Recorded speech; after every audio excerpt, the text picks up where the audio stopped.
On a dry Tuesday in March 2019, Della Mae Hutchins handed over a certified check for $5,000 and signed her name to a piece of land that nobody in Garfield County, Oklahoma wanted. The Creswell brothers, Harlan and Boyd, shook her hand and walked away without looking back. Why would they? They just sold 200 acres of cracked, sun-bleached earth that hadn't produced a viable crop in 11 years. They'd sold it to a 61-year-old widow with a 10-year-old truck and a reputation for being, as the locals put it, too stubborn to know when to quit. The neighbors talked quietly. The feed store had theories. The county assessor had already valued the land at less than the title fees. Not a single person in the county thought Della Mae had made a sound decision. And somewhere beneath that parched alkaline ground, beneath the collapsed irrigation ditches and the cracked clay that swallowed seeds whole, sat an underground water reserve, so vast that independent hydrologists would eventually value it at $40 million. Nobody knew, not the sellers, not the banks, not the neighbors, nobody except, eventually, Della Mae. If stories of ordinary people seeing what others miss inspire you, subscribe and join us. We bring you real rural stories with real lessons behind them. Tell us where you're watching from in the comments. We love knowing how far these stories travel. Now, let's uncover exactly how a forgotten farm changed one woman's life forever. Della Mae Hutchins was not a romantic. She didn't speak about the land the way people do in films. She spoke about soil pH, subsoil moisture, root depth, and wind erosion. She had the hands of someone who had been farming since the age of 14 in Enid, Oklahoma, and the patience of a woman who had watched enough crops fail to never romanticize a single growing season. She was 61 when she signed that check. 5'4", with a habit of walking her fields before sunrise and keeping a journal that looked less like a diary and more like a field hydrology log. Rainfall measurements, moisture readings, notes on where puddles formed and how long they lasted before the earth swallowed them. She wasn't perfect. She could be difficult. She argued with county extension agents when she disagreed with their recommendations. She distrusted government crop insurance programs and didn't always ask for help when she needed it. Her daughter said she was the most independent person on earth and didn't always mean it kindly. But Della Mae understood land the way some people understand music, not through theory, but through years of listening to it. 3 years before she bought the Creswell property, Della Mae had lost nearly everything she'd spent 3 decades building. Her husband, Roy Hutchins, died in the summer of 2016 from a heart attack he'd been postponing with stubbornness for the better part of a decade. He left behind a 400-acre wheat farm, a loyal border collie named Pepper, and a set of unpaid operating debts that Della Mae hadn't fully known about. Roy was proud. He hadn't wanted to worry her.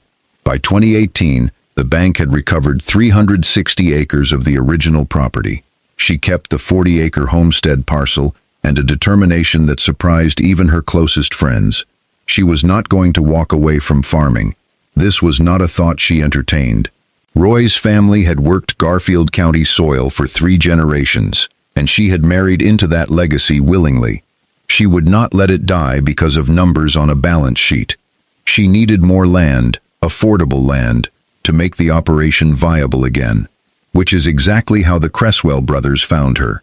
Harlan and Boyd Creswell were not villains.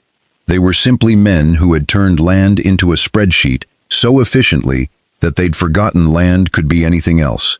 They'd inherited 1,800 acres from their father in the mid-1990s and had spent 20 years systematically selling off parcels that weren't performing. They were skilled at identifying what a piece of ground could produce and equally practiced at discarding what they believed it couldn't. They measured land in yield per acre, assessed value, and drainage grades. They were never wrong, or so they believed. The 200-acre parcel on the eastern edge of their holdings had produced nothing for 11 years. The soil tested high in sodium carbonate.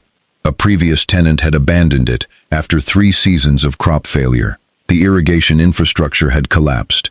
Even the native grasses struggled. They priced it at $5,000, not out of generosity, but because that was, by their calculation, more than it was worth. When Delamay expressed interest, Boyd reportedly told his brother, "Let her have it. At least someone will stop asking about us about it." They understood value by what they could see. That was their mistake. The land was, by every visible measure, exhausted.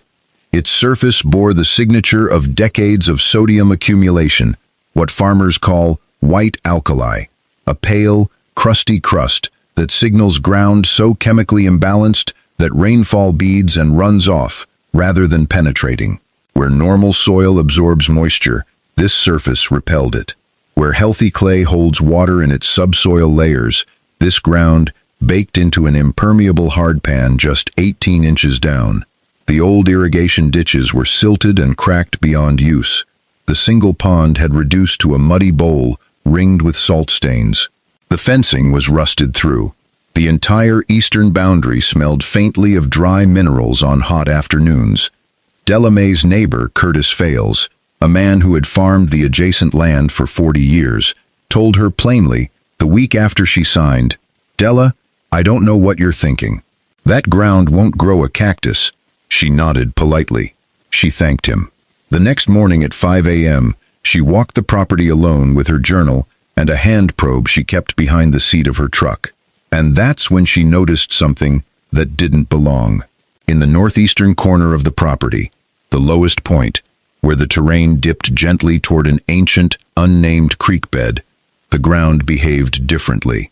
Not dramatically, not in a way that would announce itself to a passing glance, but differently.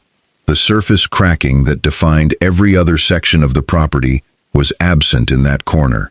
The soil there was subtly darker, and despite 2 months without meaningful rainfall, a thin seam of volunteer grass, the kind that requires consistent subsurface moisture, traced the length of the old creek channel like a green thread stitched into pale cloth. Delamay crouched and pressed her fingers into the soil. Then she pulled out her hand probe and pushed it 18 inches down into the earth. The probe came up moist, not from last month's rain, moist in the way soil behaves when something beneath it is feeding it continuously from below. She said nothing to anyone for 3 weeks. She walked that corner every morning before dawn and recorded every measurement. She began to form a question she wasn't yet ready to ask out loud. In April 2019, she called Dr. Raymond Good, a hydrologist from Oklahoma State University she'd met at an agricultural extension conference several years before. She read him her measurements over the phone. There was a long pause on the line. "Della," he said, "I think you need to let me come look at that." What Delamay had stumbled upon, and what Dr. Good would spend 6 months confirming, was an aquifer recharge zone. Aquifers are underground layers of permeable rock, sediment, or gravel that store and slowly release groundwater. They don't change the color of the sky above them. What they sometimes do, in low-lying areas where the geology is right, is push moisture upward through capillary action, keeping the soil above them quietly, persistently damp. The alkaline chemistry at the surface of the Creswell land had actually concealed the aquifer's presence. The sodium-heavy topsoil was not simply the result of drought. It was the chemical signature of mineral-rich groundwater rising slowly for decades, evaporating near the surface, and leaving its salt deposits behind. The white alkali that everyone had diagnosed as the problem was, in fact, evidence of the solution sitting underneath. The previous owners had seen cracked, saline ground and assumed the land was dead. They never once looked beneath it.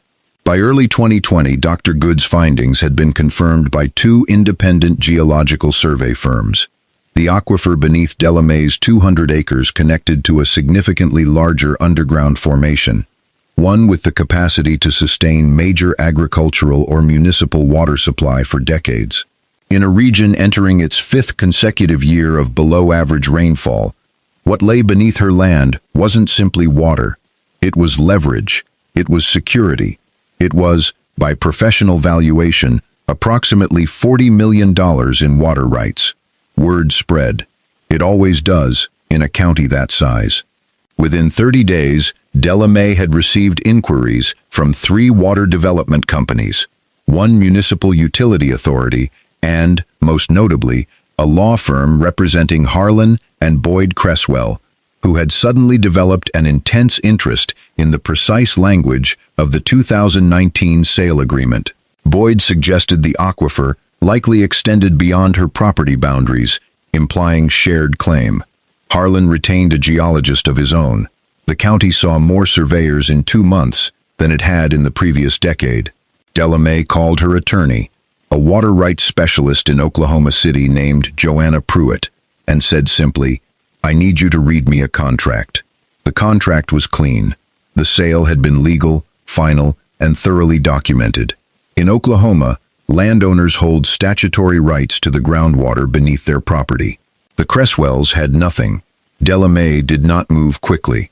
That was perhaps the most telling thing about everything that followed. She received offers. She consulted specialists. She took time that most people in her position would have felt too anxious to take.